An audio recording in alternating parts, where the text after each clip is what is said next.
Welcome back to Never Don't Ask with me, John Martin, and we have another station review. Today we found ourselves on the southern edge of Derbyshire for the East Midlands Trains run station of Tutbury and Hatton. Yes, two for the price of one. Hit the credits.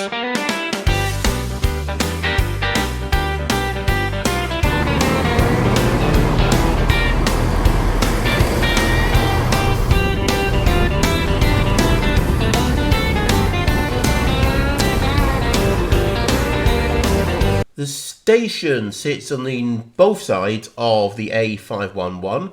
This is shockingly known as Station Road, as it passes the station. To the north is the village of Hatton. The road then crosses over the River Dove to the south, with the road changing its name to Bridge Street. Why does the station get a road, but the bridge gets a street? Answers in the comments, please. And then we are in Stafford and the small town of Tutbury. Other nearby stations are Scropton to the west and Marston-on-Dove to the east. We are on the North Staffordshire line that runs between Crewe and Derby. Peartree Station is 10 miles to the east, which I honestly didn't realise was a station, so there goes me for thinking I've checked off the section of line.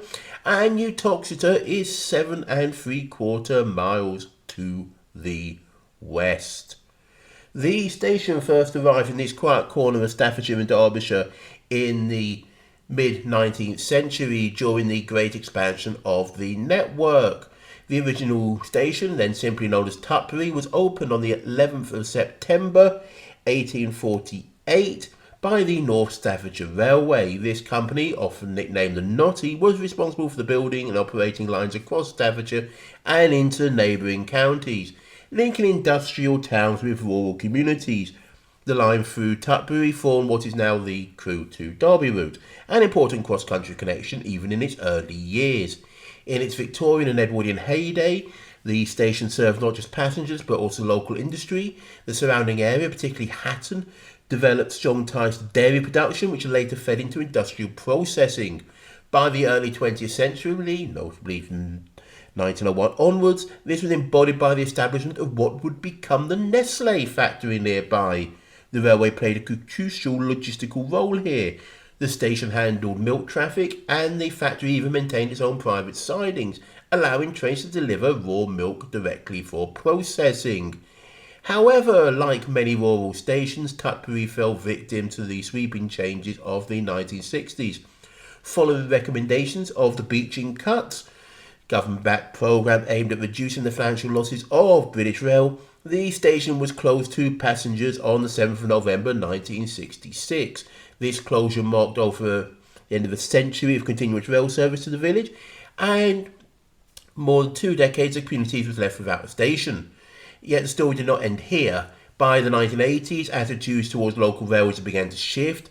Rising road congestion, environmental concerns, and a renewed interest in public transport led to calls for the reopening of the previously closed station. In response to local demand, the new station, slightly relocated but serving the same two communities, was constructed and officially opened on the 3rd of April 1989. This was given the more inclusive name Tutbury and Hatton, reflecting its role in serving villages on either side of the River Dove. The reopened station formed part of the modern community rail concept, with the line now often referred to as the North Staffordshire line.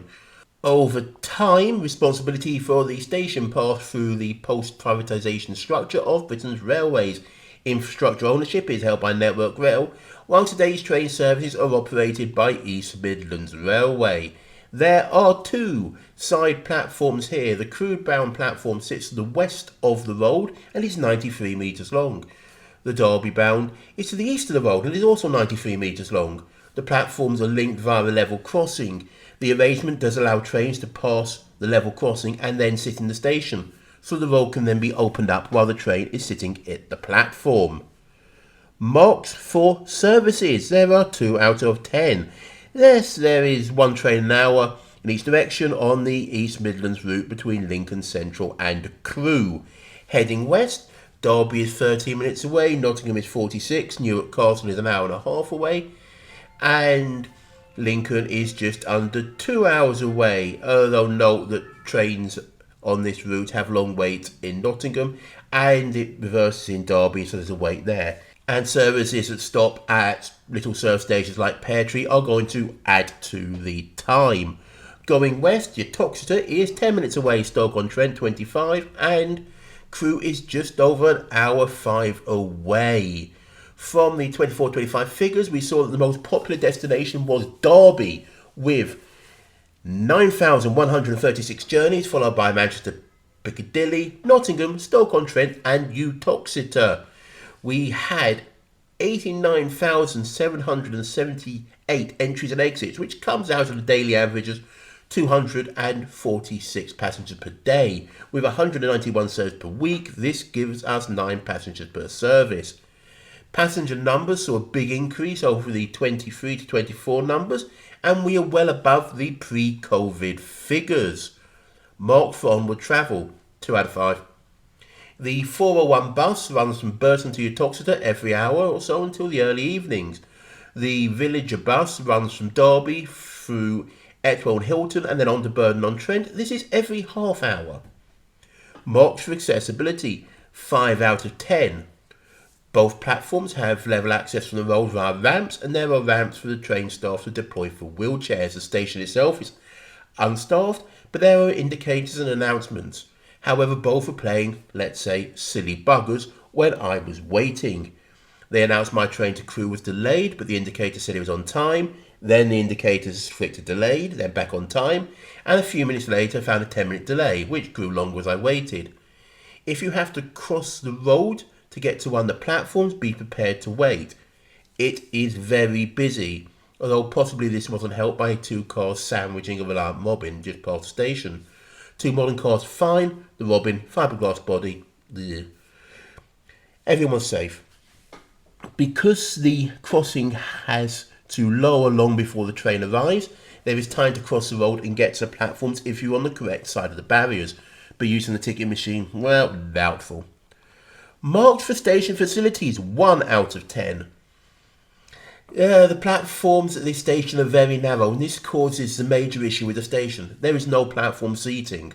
Yes, there is a bus shelter styled cover seating area on both platforms, but no open air benches. Why is this an issue?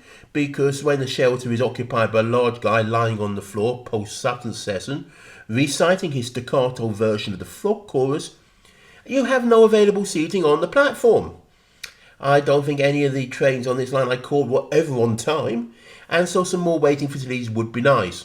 Also, there's no toilets here either. There is one ticket machine on the ramp to the Derby-bound platform, but it's near enough to the road so it's not a massive diversion if you're getting a Stoke-bound train. However, that road is, as mentioned, very busy, so leave plenty of time. There are a few bike racks on the station, but no car parking. Marked for care and character, 9 out of 20. If you want to judge by the quality of the flower displays, then this station would be getting top marks. The addition of a signal box, again, a characterful feature. The semaphore signalling sitting opposite the Stoke-bound platform with reassuring funk, yeah, points. But this station is too small and the platforms are concerningly narrow.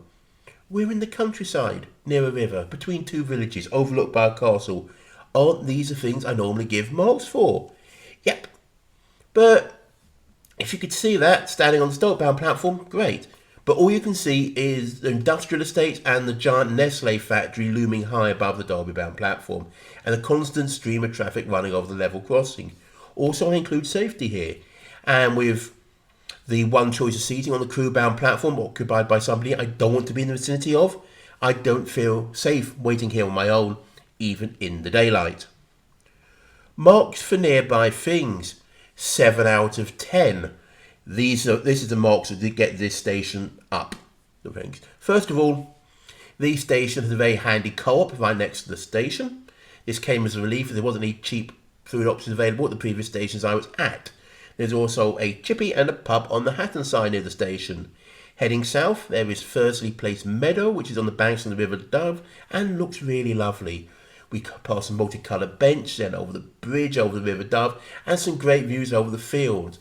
20 minutes walk up the hill, so I didn't get to visit, is Tutbury Castle. This is a castle that dates from the Norman invasion, as does the church next to it. Overall, we get 26 out of 65, which maths itself out at 40%. This is effectively a cookie cutter station, built within existing railway land at minimal cost, and it fails at some of the basics like adequate seating. When Ardwick Station has better seating than this, you know you have issues.